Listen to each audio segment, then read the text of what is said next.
इंद्रदेवं शिवमद्युतीयं भस्मावलिप्तं शशिशुभ्रवर्णं पदमासनस्थं सुखदं यतीन्द्रं वाकायचित्तैः सततं भजेऽहं सनकादिकसमारम्भां श्रीचन्द्राचार्यमध्यमाम् अस्मदाचार्यपर्यन्तां वन्दे गुरुपरम्परां। समस्त वेश भगवान संतों को तथा सतपंच परमेश्वर को गुरु जी के चरणारविंदों में कोटि नमन करता हूँ। इस समय अयोध्या की पवित्र भूमि पर नागेश्वर नाथ जी की मंदिर में प्रवेश किया हूँ।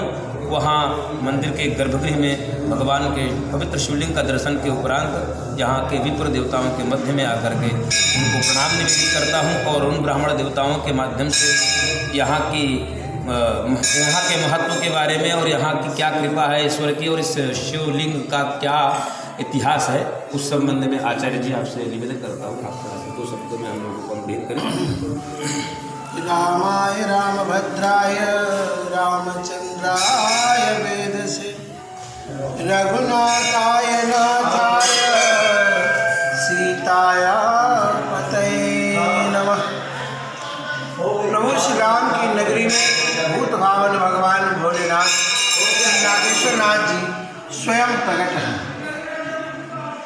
कथा ऐसी आती है कि प्रभु श्री रामचंद्र जी ने अपने दोनों पुत्रों को अलग अलग राज्य दे दिया। समस्त भाई हर के सभी भाइयों के दो पुत्र थे और उन दोनों को भी अलग अलग राज्य दे दिया। अयोध्या का राजा किसी को नहीं बनाया। अयोध्या का राजा श्री हनुमान जी महाराज थे, अयोध्या के राजा। कालांतर में कुछ जी कुछ जी को कुशावती दिया, लवती दिया जो कि आज लाहौर के नाम से पाकिस्तान में है। वो लव जी का राज्य हुआ करता था। तो कालांतर में कुछ जी जब आए तो नगरीय व्यवस्था उन्हें ऐसा लगा कि नहीं हमें यहाँ रुक करके इसको संभालना चाहिए, उतनी अच्छी नहीं है जैसी अयोध्या पहले थी, वैसी बनाने के प्रयास में वो लगे। उसी दौरान एक बार वो सरयू नदी में नौका विहार कर रहे थे। माँ जानकी जी का दिया हुआ कंगन उनके हाथ में था। एक कंगन सामान्य कंगन नहीं थे, एक कंगन दिव्य थे, दिव्य कंगन।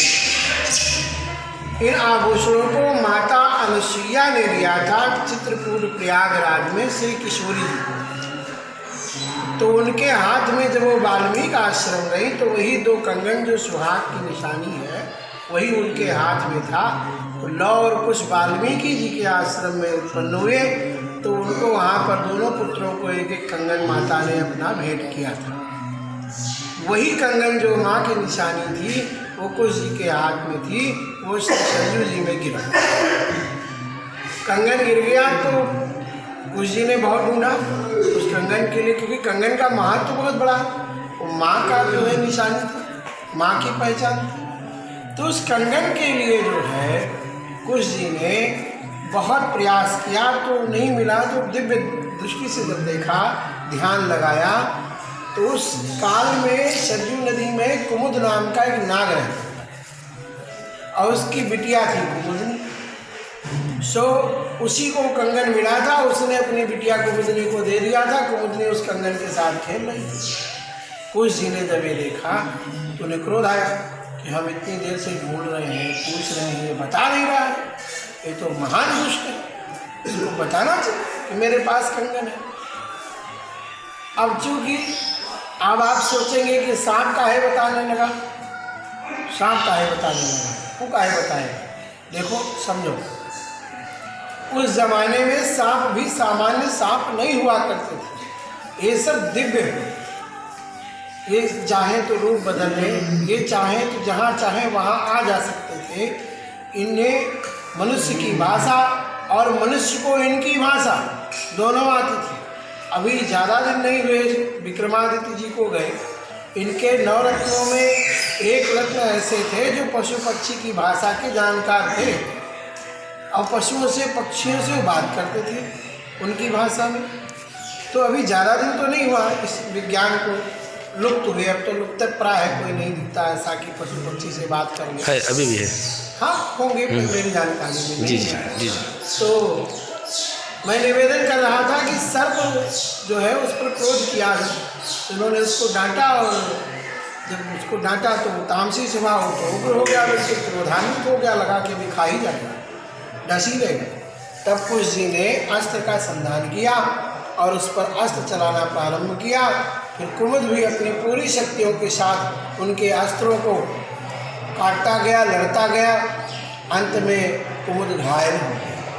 जब कुमुद घायल हो गया उसे लगा कि अब तो मैं मार दिया जाऊंगा, मेरे बचने का अब कोई सहारा नहीं है। तब उसने अपने इष्ट देव महादेव को पुकारा। आप जहाँ बैठे हैं इस नागेश्वरनाथ मंदिर के ठीक सामने सरजू जी बहा करते थे, और ये घटना यही की है जहाँ पर नागेश्वरनाथ भगवान विराजित विद्यमान जी।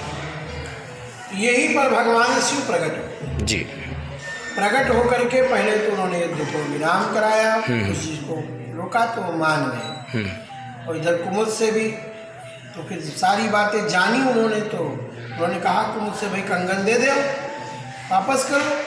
बोले कंगन तो हमने अपनी बिटिया को दे दिया है, और नियम है कि बिटिया को दिया हुआ धन पिता कैसे वापस ले गए, कभी नहीं। तो बिटिया सहित कंगन दे दिया है कुश जी को। कुश जी का विवाह हुआ है कुमुदनी के साथ। कुश जी के ऊपर भगवान शिव अति प्रसन्न हुए। देखो समझो, जब हम कुछ कार्य करने लायक हों, कोई हम इतने सक्षम हो, आज अमेरिका सक्षम है, कभी हम भी इतने सक्षम हो जाए कि जिस देश को चाहे उस पर लगाम लगा सके, सत्य वचन, उसको मिटा सके, और किसी के कहने से हम रुक जाएं, तो ये बड़ी बात है। भगवान शिव प्रसन्न हो गए कुश जी पर, और कुश जी से कहा भाई कुछ मांग लो, तुम पर हम प्रसन्न हैं। तो कुश जी ने कहा बस यही जहाँ आप प्रकट हैं शिवलिंग में परिणित हो जाए, और जो भी श्री अयोध्या में आए वो आपका दर्शन करे, उसी का पूर्ण अयोध्या दर्शन माना जाए। और आपके दरबार में जो भी एक लोटा जल चढ़ावे, बेलपत्र चढ़ावे, चंदन चढ़ावे, सच्ची श्रद्धा से आवे, उसके समस्त मनोकामनाएं आप पूर्ण करें, ये आप वचन। भगवान शिव ने कहा था एवं ऐसा ही होगा। और भगवान शिव यहाँ पर शिवलिंग में परिणित है। आप देखेंगे शिवलिंग की यहाँ की अलग विशेषता है। ये शिवलिंग जितना ऊपर है उससे कहीं ज़्यादा नीचे है। और ये ऐसा शिवलिंग, ऐसा अर्घा आपको पूरे भारत में कहीं नहीं मिलेगा, क्योंकि ये अर्घा गोलाकार है।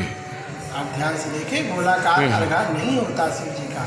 शिव जी का अर्घा जो है वो हमेशा सृष्टि की रचना है ना, माँ की गोद में शिव।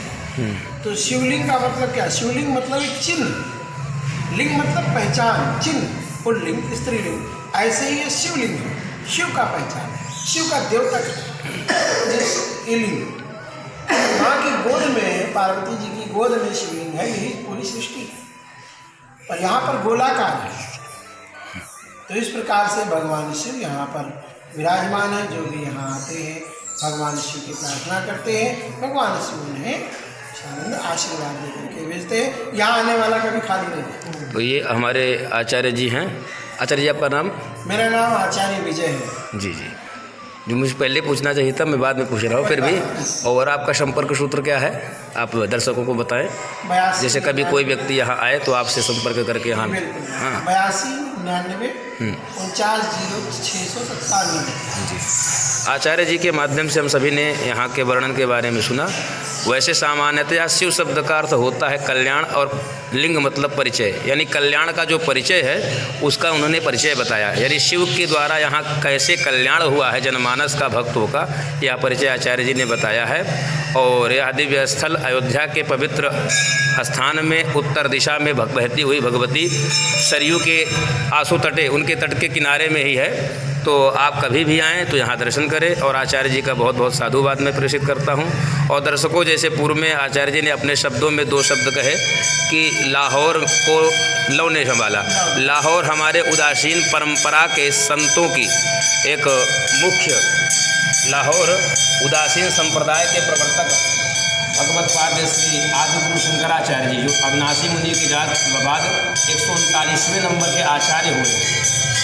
जैसे मेरा नाम प्रभंजन मुनि है, ऐसे ही हमारे उदासीन भेद भगवान की मर्यादा में सिख धर्म में भगवान श्री शिव ने अपना जन्म लिया। और कैसा कि एक ऐसा अवतार कभी नहीं हुआ है। विष्णु रूप नानक गुरु शिव स्वरूप श्री चंद्र, एक रूप से जो भजे सोई पावे परमानंद, यह गुरु ग्रंथ साहिब में लिखा हुआ है।